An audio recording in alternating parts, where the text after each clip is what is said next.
Hey guys, welcome to this agriculture academy.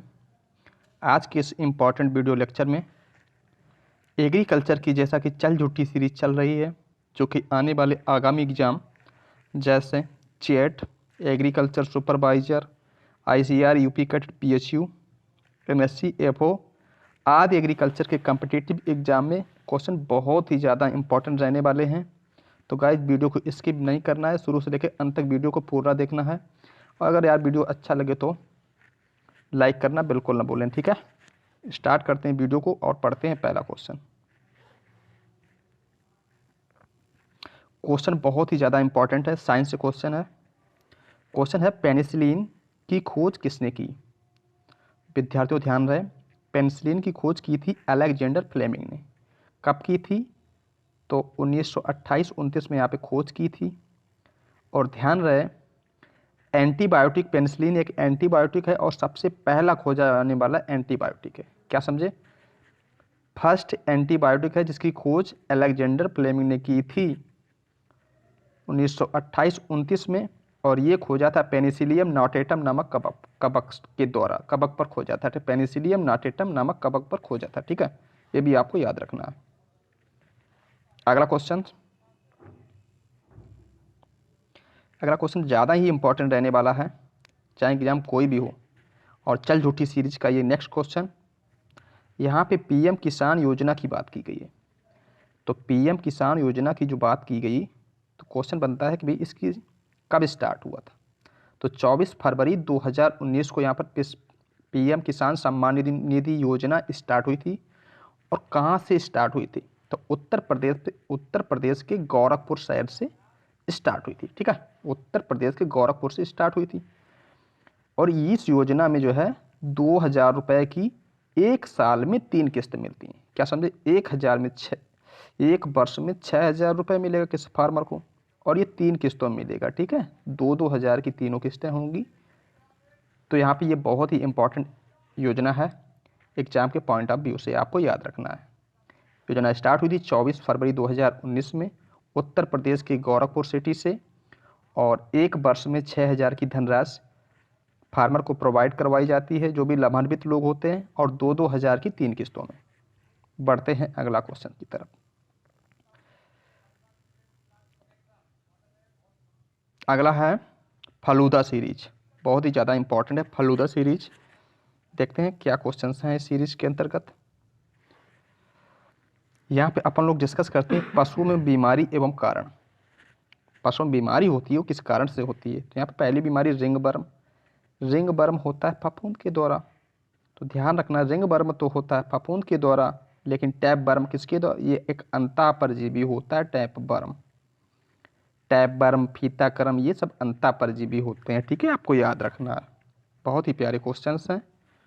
डगनाला disease किस तो डगनाला disease जो है, भोजन में सेलेनियम की अगर अधिकता हो जाती है तो यहाँ पे डगनाला डिजीज होता है। डायरेक्ट क्वेश्चन यहाँ से उठा के यार पूछ लिए जाते हैं, तो आपको बिल्कुल याद रख लेना है। अगला क्वेश्चन, टिक फीवर एक प्रोटोजोआ जनित रोग है, तो आपको याद करना है। नेक्स्ट बात की जाए रिकेट्स एक प्रकार का सूखा रोग होता है, जो कि विटामिन डी की कमी से होता है। और विटामिन डी की अगर बात कर ली जाए तो यहाँ पे इसका रासायनिक नाम होता है कैल्सिफिरॉल, और विटामिन ई का होता है टोकोफेरॉल। तो ये पॉइंट भी आपको याद रखना है, ठीक है। चलो अगला क्वेश्चन देखते हैं अपन लोग इसी सीरीज में। डायबिटीज, बहुत ही ज़्यादा। तो यार डायबिटीज जो है, इसको मधुमेह बोलते हैं हिंदी में। तो यह रोग मुख्य रूप से जो है, जब ब्लड में जो है ग्लूकोज की मात्रा अर्थात शर्करा की मात्रा बढ़ जाती है, ठीक है, तो डायबिटीज उस पेशेंट को उसकी डायबिटीज होती है, ठीक है।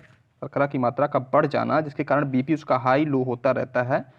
तो ये होता है यार इंसुलिन हार्मोन की कमी से, ठीक है। तो और जबकि इसकी खोज की थी इंसुलिन हार्मोन की, तो विलियम एंड बैटिक ने की थी। ये भी आप पॉइंट याद रखना है। और जो एक नॉर्मल बीपी होना चाहिए पेशेंट का, तो 120/80 रीडिंग आनी चाहिए, तो वो नॉर्मल है, ठीक है। इससे कम या ज़्यादा होने पर व्यक्ति परेशान होता है, उसको दिक्कतों का सामना करना पड़ता है भाई। अगला एक बहुत प्यारा क्वेश्चन, हीमोफीलिया। यार हीमोफीलिया जो है जेनेटिकली डिजीज है, ये आनुवांशिक रोग है। आपको याद रखना है, यूपीपीसीएस की परीक्षा में आ चुका है। जो भी डीएचओ के छात्र हैं इसको भी याद रखना है। अगला क्वेश्चन, मांसपेशियों का संकुचन किसके द्वारा होता है? तो यहाँ पे ऑक्सीटोसिन के द्वारा होता है। तो फलूदा सीरीज का ये पहला पार्ट। नेक्स्ट पढ़ते हैं क्या है, बहुत ही शानदार क्वेश्चन।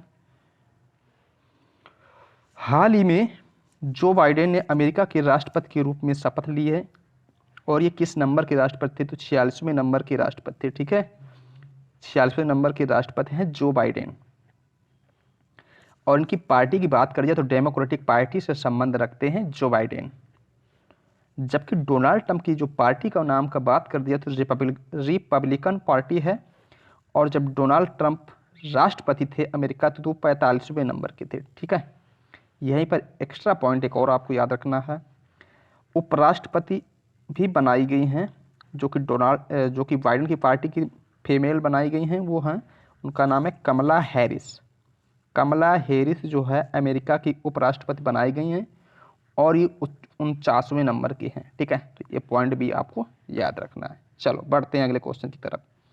फलूदा सीरीज का नेक्स्ट भाग जो कि बहुत ही जानदार सीरीज है। परीक्षा दृष्टि इस सीरीज में देखते हैं अपन लोग। कवक विज्ञान का जनक किसे माना जाता है? तो यहाँ पे माइकेली को कवक विज्ञान का पिता माना जाता है। और कवकों का जो अध्ययन किया जाता है वो माइकोलॉजी के अंतर्गत। ठीक है, और कवक की कोशिका भित्ति किसकी बनी होती है? काइटिन की। और कवक विभिन्न प्रकार के फल सब्जियों या क्रॉप में बहुत सारे रोग उत्पन्न करते हैं। तो आपको ये पॉइंट भी ध्यान में रखना है। अगला क्वेश्चन, नाशपाती तथा सेब का फायर ब्लाइट रोग किसके कारण होता है? तो ध्यान रहे, fire blight of pear and apple ये फर्स्ट बैक्टीरियल डिजीज है जो कि जीवाणु के द्वारा होता है, एरेबिनिया एमाइलोबोरा नामक जीवाणु के द्वारा। तो ये पॉइंट भी आपको याद रखने हैं। अगला क्वेश्चन, जीवाणुभोजी क्या होते हैं? व्हाट इज बैक्टीरियोफेज या जीवाणुभोजी क्या होते हैं? तो ध्यान रहे यार, ऐसे वायरस जो जीवाणुओं पर आक्रमण करते हैं और उनको अपना भोजन बनाकर खाते हैं तो वो जीवाणुभोजी कहलाते हैं। सीधी सी बात है। अगला क्वेश्चन, ईयर कोकिल बीमारी होती है गेहूं में और होती किसके द्वारा? एंग्यूना टिटसाई नामक निमेटोड के द्वारा। अगला क्वेश्चन जो कि बहुत ही ज़्यादा इंपॉर्टेंट क्वेश्चन, धान का टुंगरू रोग। तो धान का जो टुंगरू रोग होता है नेफोटाइटिस वायरस, यानी वायरस के द्वारा होने वाली बीमारी टुंगरू तो होती धान में। पर बात कर जाए टुंडू की तो टुंडू को आपको ध्यान में रखना, टुंडू होती है व्हीट में। टुंडू होती है व्हीट में और टुंगरू होती है किसमें? धान में, वायरस के द्वारा।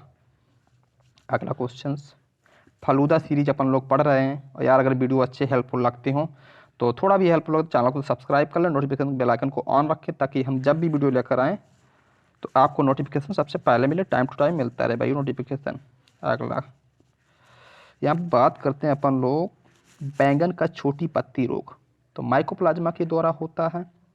ठीक है, आम का छोटी पत्ती रोग की बात कर दी जाए तो यहाँ पे जिंक की कमी से वो होता है, बट यहाँ पे बैंगन की छोटी पत्ती रोग जो है माइकोप्लाज्मा के द्वारा।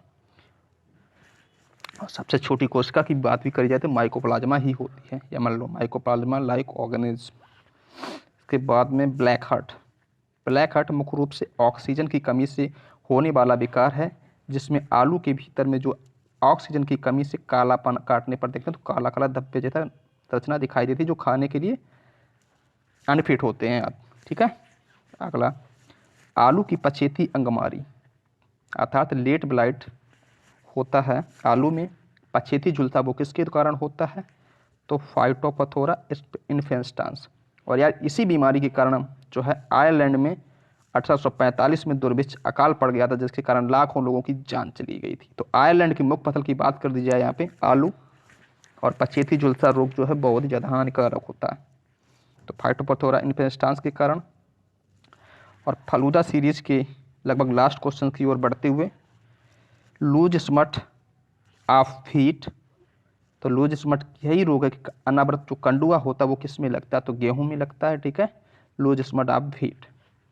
टिक्का रोग जो कि मूंगफली का एक बहुत ही भयानक रोग है, और यह रोग जो है सर्कोस्पोरा पर्सोनेटा और सर्कोस्पोरा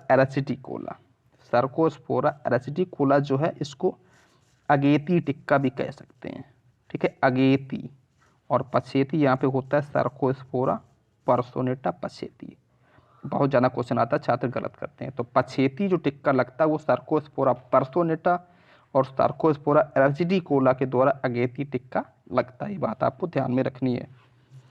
अगला क्वेश्चन, वंचित टाप ऑफ बनाना किसके द्वारा होता है? तो यार वंचित टाप ऑफ बनाना जो है ये होता है वायरस के द्वारा, और इसको फैलाने का कार्य करता है एफिड। एफिड पेंटालोनिया नाइग्रोनर्वोसा इसका जो है नाम है। ठीक है, तो प्यारे विद्यार्थियों ये सीरीज आपको कैसी लगी? अगर सीरीज अच्छी लगती है तो एक कमेंट जरूर करें, लाइक करें, और ये बताएं ये सीरीज कंटिन्यू आगे रखी जाए, ये भी आपको बताना है। तो मिलेंगे नेक्स्ट वीडियो में, कल की वीडियो में। तब तक के लिए नमस्कार। Thanks for watching.